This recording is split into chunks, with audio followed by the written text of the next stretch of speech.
Bộ phim hôm nay bắt đầu ở Ai Cập cổ đại, người ta kể rằng có một truyền thuyết xưa về một vị vua. Vị vua này đã thỏa thuận với Anubis để tạo ra cho mình một thanh kiếm vô cùng mạnh mẽ có thể giúp chủ nhân thống trị cả thế giới. Anubis khi đó thực sự đã rèn nên thanh kiếm và đặt tên nó theo mình, thanh kiếm của Anubis. Tất cả linh hồn bị thanh kiếm giết sẽ được ghi lại trong một quyển sách bí mật mang tên sách linh hồn. Nhiều năm sau, một tên trộm mộ tên Nepsek xông vào lăng mộ của vua Mentis. Hắn bắt nữ tư tế Minafer đọc những dòng chữ khắc trên tường. Khi làm nghi thức kỳ lạ, nàng nói với hắn rằng kho báu hắn tìm kiếm quả thật ở đây, nhưng cảnh báo rằng mọi thứ đều có cái giá phải trả. Nepsek mở chiếc dương rút ra thanh kiếm huyền thoại do Anubis tạo ra. Ngay khi cầm lấy thanh kiếm phát sáng, sức mạnh bao trùm hắn, đôi mắt tóe lửa. Có được mục tiêu và thanh kiếm, Nepsek bắt đầu chinh phạt khắp nơi, điều khiển một đạo quân khổng lồ.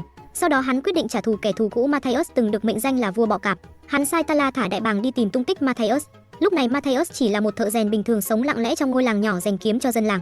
Bên cạnh ông có một cậu bé tên Aben luôn ngưỡng mộ tài năng của ông. Aben mê mẩn thanh kiếm Matthaios vừa rèn, nhưng ông bảo cậu hình thức không quan trọng là sức mạnh, một thanh kiếm giúp con săn mồi để tồn tại. Ông còn khuyên rằng đừng tin ai ngoài thanh kiếm của mình, bởi con người dễ thay đổi theo thời gian. Aben háo hức hỏi bao giờ chú rèn cho cháu một thanh kiếm. Matthaios trả lời cháu không sinh ra để làm chiến binh, chiến tranh chỉ đem lại chết chóc và giữa trận mạc sẽ chẳng ai cứu được cháu. Sau đó Aben về nhà, tự làm cho mình một chiếc bùa nhỏ hình bọ cạp. Đúng lúc đó tiếng vó ngựa vang lên, quân lính Nepsek đã đến. Một nữ chiến binh tên Hathor hỏi thăm tung tích Matthaios. Dân làng nói không biết, nhưng trợ thủ của nàng là Khansa lập tức kề gươm vào cổ một người để ép hai. Vợ ông chạy ra can thiệp, nhưng bị hắn đánh ngã, rồi chúng đốt cả ngôi làng.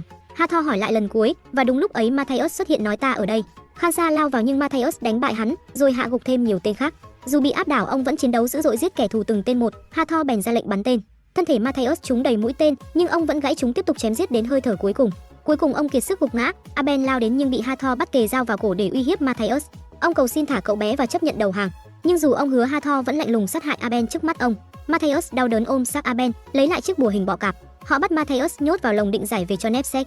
Nhưng trong đêm, một nữ chiến binh bí ẩn bất ngờ xuất hiện giết sạch lính gác chỉ trong nháy mắt rồi giải thoát ông. Nàng chữa trị cho ông bằng nghi thức kỳ lạ với loài bọ cạp. Sáng hôm sau, nàng đưa thuốc cho ông uống. Matthaios hỏi danh tính, nàng giới thiệu mình là Tala, chiến binh Nubia. Matthaios nói mình chỉ là thợ rèn, nhưng Tala khẳng định nàng đã tìm ông rất lâu, bởi dân tộc nàng cần một chiến binh mạnh mẽ như vua bọ cạp để giành lại hòa bình. Nàng tiết lộ cha mình từng là đồng minh thân thiết của ông. Tala kể về Nepsek và thanh kiếm Anubis, rằng hắn đang đốt phá khắp nơi, sắp tấn công cả vương quốc của nàng. Cách duy nhất để đánh bại hắn là tìm sách linh hồn, vốn cất giấu ở thung lũng mặt trăng. Matthaios vẫn từ chối, cho rằng quá khó khăn. Nhưng khi Tala cho ông xem con dao găm của Khansa nói rằng nếu giúp nàng tìm quyển sách, nàng sẽ giúp ông báo thù, ký ức về cái chết của Aben bùng lên. Ông quyết định đồng ý. Trong khi đó, Minafer thông qua đại bàng đã phát hiện ra Matthaios đang đi tìm thung lũng mặt trăng. Nàng báo lại cho Nepsek rằng ở đó chính là nơi cất giữ sách linh hồn, quyển sách duy nhất có thể hủy diệt thanh kiếm của hắn. Matthaios và Tala đang trên đường đến thung lũng thì bất ngờ Matthaios dừng ngựa lại và bảo Tala phải nhanh chóng vứt vũ khí xuống. Tala ngạc nhiên hỏi không có ai ở đây mà anh sợ cả. Nhưng ngay lúc ấy hàng loạt mũi tên lao xuống xung quanh họ. Matthaios nói chúng ta đang ở trên đất của bộ tộc mũi tên đen. Quả nhiên lời vừa dứt, binh lính của bộ tộc xuất hiện bao vây họ và bắt nhốt vào lồng. Tù trưởng của bộ tộc tên Oruk nói rằng Matthaios đã xâm phạm lãnh thổ mà không xin phép, xứng đáng bị tử hình. Matthaios đáp rằng ông không hề biết, nhưng Oruk nói vùng đất này ai cũng biết, ngươi còn phớt lờ cảnh báo mà bước vào. Lúc này một thầy bói của bộ tộc bảo rằng Matthaios đến từ phương Đông vốn nổi tiếng là vua bọ cạp. Song Matthaios vẫn khẳng định mình chỉ là thợ rèn. Thầy bói đáp ta biết ngươi là người bình thường, không thể nào là vua bọ cạp, rồi hỏi ông muốn chọn cách chết như thế nào. Matthaios hỏi lại tên của tù trưởng, ông đáp ta là Oruk, con trai của Kalis, tù trưởng của bộ tộc này. Matthaios nói rằng ông biết bộ tộc họ là những thợ săn giỏi và muốn có cơ hội đối mặt công bằng. Oruk đồng ý, đề nghị ông đấu với 4 chiến binh. Nhưng Matthaios còn khó hơn, yêu cầu đấu với 5 người cùng lúc. Nếu thắng, ông và Tala sẽ được tự do. Oruk đồng ý, thậm chí tự mình tham gia. Họ chuẩn bị cho trận đấu. Oruk bắn một mũi tên lên trời và bảo khi mũi tên chạm đất ta và các chiến binh sẽ cùng lao vào người. Matthaios bước đi chậm rãi đến đúng chỗ mũi tên rơi. Ông nhặt nó lên rồi bất ngờ lao đi rất nhanh. Oruk và các chiến binh cùng đuổi theo, nhưng đột nhiên Matthaios biến mất như thể mặt đất nuốt chửng. Một chiến binh tìm thấy mũi tên gần hồ nước. Ngay khi đó Matthaios trồi lên từ dưới hồ tấn công hắn, vật lộn đến khi giết chết. Sau đó ông leo lên cây, bắn một mũi tên vào chân kẻ thứ hai. Khi kẻ thứ ba lao tới với con dao găm, Matthaios chụp lấy, xoay người đâm trả vào ngực hắn.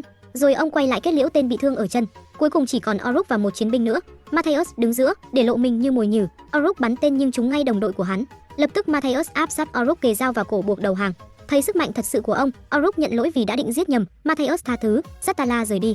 Họ tiếp tục hành trình, cuối cùng đến cánh cổng nơi cất giữ sách linh hồn. Tala bảo phải chờ trăng lên mới mở được. Nàng lấy ra một thiết bị kỳ lạ, gắn vào cây giáo ở chỗ ổ khóa. Khi ánh trăng chiếu xuống, thiết bị phát ra luồng sáng mạnh, cánh cổng mở ra. Họ bước vào thấy mình trong một nơi giống hầm mộ, dù lục soát họ chẳng thấy sách đâu. Bất ngờ một con quái vật đá khổng lồ xuất hiện tấn công Matthaios. Ông né tránh, còn Tala đâm giáo vào lưng nó nhưng vô ích. Con quái quăng nàng vào tường, rồi lao đến Matthaios tung cú đá mạnh. Trước khi nó kết liễu, một cô gái trồi lên từ lòng đất, ngăn lại và bảo họ đã mở cổng bằng ánh trăng, không thể là kẻ thù. Con quái tên Enkidu vẫn cho rằng họ nguy hiểm vì mang vũ khí, nhưng cô gái khẳng định họ không cố ý làm hại. Tala giới thiệu bản thân, còn cô gái nhận ra ngay Matthaios chính là vua bọ cạp.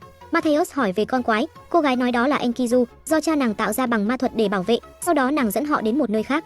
Tala kể rằng dân tộc nàng đang bị đe dọa bởi một chiến binh cầm thanh kiếm bị nguyền rủa, không gì đánh bại được ngoài sách linh hồn. Cô gái đáp thứ các ngươi tìm không ở đây, Matthäus thì quả quyết rằng sách ở đây, nhưng nàng nói mình chỉ giữ nhiều bản thảo cổ, còn quyển sách đó không tồn tại. Tala mô tả nó được viết trên phiến cẩm thạch, chỉ hiện chữ dưới ánh trăng xanh. Matthäus nhìn kỹ, thấy trên người cô gái đeo đầy trang sức cẩm thạch, bên cạnh còn có ánh sáng xanh. Khi ông tiến lại, Enkidu định lao ra, nhưng cô gái ngăn lại. Nàng bước vào vùng ánh trăng và bất ngờ trên cơ thể nàng hiện lên vô số dòng chữ. Tala hiểu ra chính cô gái này là hiện thân của sách linh hồn. Matthäus hỏi những dòng chữ này là gì. Cô gái đáp đó là tên của những linh hồn bị giết bởi thanh kiếm bị nguyền rủa. Ta nhớ rõ gương mặt và nghe thấy tiếng hét của họ khi chết. Trong khi đó, Hathor cùng toán lính tới lãnh thổ mũi tên đen. Nàng nói với Orruk rằng mình chỉ tìm một cánh cổng thất lạc, không muốn làm hại. Nàng còn hứa Nepsec có thể trả nhiều hơn Matthäus. Orruk đáp ta chỉ nhận phần thưởng là sự dũng cảm và danh dự. Khansa chế giễu, chúng ta có thể nghiền nát ngươi và bộ tộc ngươi. Hathor đành rút lui cùng binh lính. Trở lại với Matthäus, họ biết tên cô gái là Amina. Nàng nói lời giải cho lời nguyền của thanh kiếm nằm trong ngôi mộ của một vị vua, ngôi mộ ấy nằm ở thành phố Amunes. Matthäus nói rằng họ sẽ đến đó để phá bỏ lời nguyền, nhưng Enkidu phản đối bảo rằng Amina sẽ không đi cùng họ. Sau một hồi, Amina chỉ cho họ vị trí thành phố trên bản đồ, nói rằng ở Aquaba có một hải cảng gần đây, họ có thể đi thuyền từ đó đến Amunes. Matthäus muốn nàng đi cùng, nhưng nàng nói Enkidu sẽ không đồng ý. Tala bèn cầm một ngọn đuốc đến, Enkidu sợ hãi lùi lại. Amina phải trấn an hắn rồi nói với Matthäus rằng Enkidu vốn sợ lửa, chỉ một tia lửa nhỏ cũng khiến hắn hoảng loạn. Trong lúc đó Hathor vẫn loay hoay tìm cách lần theo cánh cổng. Khansa đề nghị chỉ có hai lối ra khỏi đây, ta sẽ chặn cả hai cho đến khi tìm được Matthäus. Nhưng Hathor nói hắn sẽ đi đường biển. Khansa phàn nàn rằng binh lính và ngựa cần nghỉ ngơi. Hathor quát không có nghỉ ngơi, cứ dùng chúng cho đến khi tim chúng ngừng đập, nếu cần ta sẽ đi bộ. Matthäus lúc ấy nghĩ ra một kế để đưa Amina đi, bất chấp Enkidu. Ông dụ Enkidu rời khỏi đường hầm, Tala liền đốt lửa trước mặt hắn khiến hắn sợ hãi không dám theo. Amina đành chia tay Enkidu, cùng Matthäus và Tala rời khỏi cánh cổng hướng về Aquaba. Sau đó Hathor cũng đến nơi nhưng không thấy gì đành quay về. Trên đường đi, Matthäus và Amina dừng lại bên bờ biển. Nàng nói đây là lần đầu nàng xa rời Enkidu. Matthäus hỏi tại sao hắn mạnh mẽ như thế mà lại sợ lửa. Amina trả lời hắn được tạo từ đất sét, nếu lửa chạm vào hắn sẽ hóa thành đá. Ngay khi đê, Khansa dẫn quân ập đến, hắn nói đưa cho ta sách linh hồn, ta sẽ tha mạng cho ngươi. Matthäus đáp ta chẳng có quyển sách nào, cũng không biết nó trông ra sao.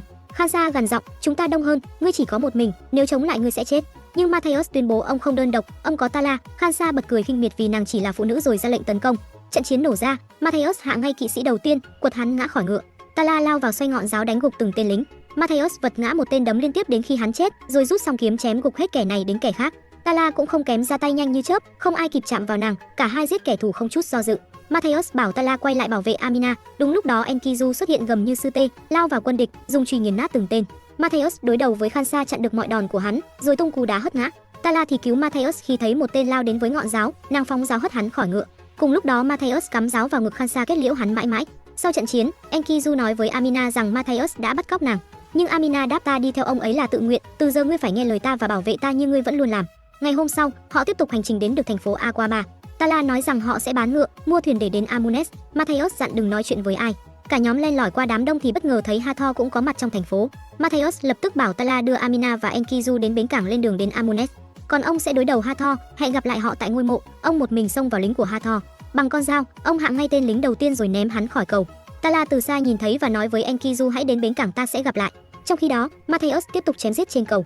Hắn nào cản đường, ông đều hạ gục và ném xuống sông. Hathor bắn tên, ông tránh được rồi thoát lên mái nhà chờ kẻ thù kéo đến.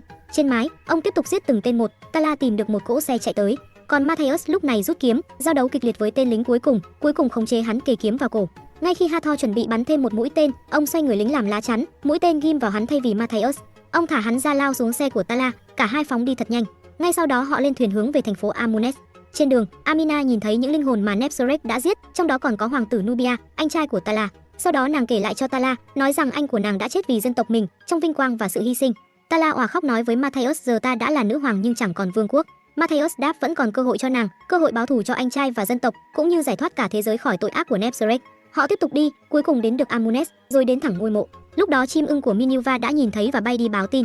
Matthäus và mọi người bước vào hầm mộ bịt mắt Enkidu để hắn không sợ ánh lửa. Nhưng ngay khi Matthäus thắp đuốc, Enkidu run rẩy lo lắng cho Amina. Nàng trấn an hắn rồi quay lại với Matthäus đọc các dòng chữ khắc trên tường. Amina cho biết tất cả chỉ ghi lại cuộc đời vị vua, không có cách phá lời nguyền của thanh kiếm, nhưng chắc chắn bí mật được giấu ở nơi khác. Tala chỉ về phía quan tài, Amina nói thanh kiếm từng được chôn ở đó, nhưng nay đã bị đánh cắp chỉ còn trống rỗng. Sau đó nàng phát hiện một bức tượng giống nhân sư và giải thích rằng tượng này tượng trưng cho người giữ bí mật tri thức. Nàng bảo Matthäus chúng ta phải phá nó. Matthäus mượn búa của Enkidu đập vỡ bức tượng, bên trong họ tìm thấy một cuộn giấy cổ. Amina mở ra đọc to, vua Menhotep từng bị bao vây bởi kẻ thù cầu xin thần Anubis tạo cho ông một thanh kiếm để đánh bại chúng. Sau khi chiến thắng, ông trở lại Amunes cưới vợ sinh con. Nhưng Anubis đã lừa ông, tên của các linh hồn bị giết bởi kiếm sẽ được khắc lên da của con gái ông, muốn hủy kiếm chỉ có cách giết chính con gái. Menhotep phát điên không thể làm vậy, cuối cùng tự sát bằng thanh kiếm, linh hồn ông bị giam trong sách linh hồn. Matthaios và Tala kinh ngạc, Matthaios hỏi vậy nàng chính là con gái vua Menhotep, Amina thừa nhà, nàng giữ bí mật ấy suốt nhiều năm. Cách duy nhất phá bỏ lời nguyền chính là giết nàng bằng thanh kiếm, giải thoát tất cả những linh hồn bị nó giam giữ. Đúng lúc đó Hathor cùng binh lính ập vào, Matthaios bị bắn 2 mũi tên tẩm thuốc mê, cả nhóm bị trói dẫn đến doanh trại của Nebseret. Trên đường, Orruk nhìn thấy bàng hoàng vì những gì xảy ra. Đêm đến, họ bị đưa đến trại Nebseret, Matthaios bị xích nặng, ngất lịm. Nebseret nói ta sẽ giết hắn trong danh dự, chỉ khi hắn tỉnh dậy. Minerva hỏi lại ngài chắc chứ? Nebseret đáp quân ta muốn tận mắt thấy Matthaios chết. Hắn rạch một nhát vào ngực Matthaios rồi bỏ đi. Sau đó hắn đến gặp Amina, Minerva nói xác chết khắc trên da nàng, chỉ xuất hiện dưới ánh trăng xanh. Amina nhìn Nebseret bằng ánh mắt khinh bỉ, hắn tức giận ra lệnh chuẩn bị hỏa thiêu nàng, một hố lửa lớn được nhóm lên. Cùng lúc ấy Tala lại thực hiện nghi thức của mình với Matthaios cho bọ cạp cắn ông để tỉnh lại. May mắn kế hoạch thành công, Matthaios bừng tỉnh, dùng sức mạnh xé tung xiềng xích rồi lao thẳng đến Nebseret và quân lính. Một tên xông tới nhưng Matthaios đánh gục hắn ngay tại chỗ. Nebseret ra lệnh không ai được can thiệp, trận này giữa ta và hắn. Trong lúc đó Orruk cùng bộ tộc mũi tên đen xuất hiện đứng từ xa theo dõi. Tala cố khích lệ Enkidu, hãy chiến đấu với chúng ta, nhưng Enkidu buồn bã, ta đã thất bại, ta không bảo vệ được Amina. Tala đáp chúng ta chưa thất bại, cơ hội vẫn còn trước mắt. Lúc đó Orruk cùng tộc nhân mũi tên đen áp sát bất ngờ tấn công quân lính của Nebseret hạ gục không ít tên. Tala cuối cùng cũng thuyết phục được Enkidu nhập trận. Trong khi Matthaios và Nebseret chuẩn bị quyết đấu, Orruk và chiến binh của ông bắn loạt tên lửa dồn dập, một mũi trúng Minerva, nàng gục xuống ngay trước mặt Nebseret. Hắn choáng váng vì mất nàng, cơn thịnh nộ trút hết lên Matthaios, điên cuồng vung kiếm tấn công. Nhưng Matthaios không dễ bị khuất phục, ông dùng những sợi xích vẫn còn trên tay để đỡ đòn. Enkidu phá tan chiếc cũi, giải thoát Tala và các chiến binh Nubia. Hắn vùng vẫy dữ dội quét ngang quân lính như bão táp. Matthaios và Nebseret tiếp tục quần thảo. Matthaios quấn xích vào kiếm của hắn, nhưng Nebseret phản công tung cú đấm hất văng Matthaios. Tala lúc này đối mặt Hathor, cả hai lao vào trận tay đôi kịch liệt, thế trận cân bằng từng đòn. Nebseret áp đảo ghì Matthaios xuống liên tục đấm và lăn ông ra đất, không cho cơ hội phản công. Enkidu xông tới cứu viện nhưng không địch nổi sức mạnh ma quái của hắn, bị đâm xuyên người bởi thanh kiếm. Tuy nhiên Enkidu vẫn cắn chặt ghì lấy lưỡi kiếm giữ chặt không buông. Cuối cùng hắn nhìn về phía Amina thì thầm lời vĩnh biệt rồi tự lao mình vào lửa, cả cơ thể khổng lồ hóa thành đá, chôn vùi lưỡi kiếm trong ngực. Matthaios vùng dậy lấy lại khí thế, Tala cũng dần áp đảo Hathor, trói chặt nàng để Matthaios kết liễu bằng một nhát dao chí mạng. Rồi ông quay lại dồn sức đấu Nebseret lần cuối, hai kẻ quái kiệt giao tranh điên cuồng. Nebseret mạnh mẽ đánh gục Matthaios, nhấc bổng ông lên chuẩn bị ném xuống hố lửa, nhưng Matthaios nhanh trí quăng xích quấn quanh cổ hắn kéo mạnh. Nebseret rơi xuống biển lửa toàn thân bốc cháy, gào thét rồi hóa tro. Trận chiến kết thúc, Matthaios nhặt lại thanh kiếm từ xác đá của Enkidu. Amina bước đến nói đã đến lúc phá vỡ lời nguyền giải thoát linh hồn, nhưng Matthaios lắc đầu, ta không thể vì điều đó sẽ giết nàng. Amina nghẹn lời, nếu không làm cái ác sẽ không bao giờ dừng lại, những kẻ khác sẽ tìm kiếm thanh kiếm này mãi mãi. Matthaios hỏi không còn cách nào khác sao? Amina đáp chỉ có một con đường. Trong đau đớn, Matthaios chấp nhận, ông nâng kiếm, còn Amina tiến lại gần. Khi lưỡi kiếm xuyên qua cơ thể nàng bừng sáng rồi tan biến cùng thanh kiếm, tất cả linh hồn bị giam cầm được giải thoát. Matthaios quỳ sụp, cái chết của nàng để lại vết thương sâu trong tim. Sau này Matthaios trở lại cuộc sống của một chiến binh lang thang. Thế giới đã thoát khỏi lời nguyền của thanh kiếm, Nebseret bị diệt trừ vĩnh viễn. Bộ phim khép lại bằng hình ảnh Matthaios bước đi vào hoàng hôn, mang trong lòng nỗi đau nhưng cũng là niềm kiêu hãnh vì đã cứu lấy nhân loại.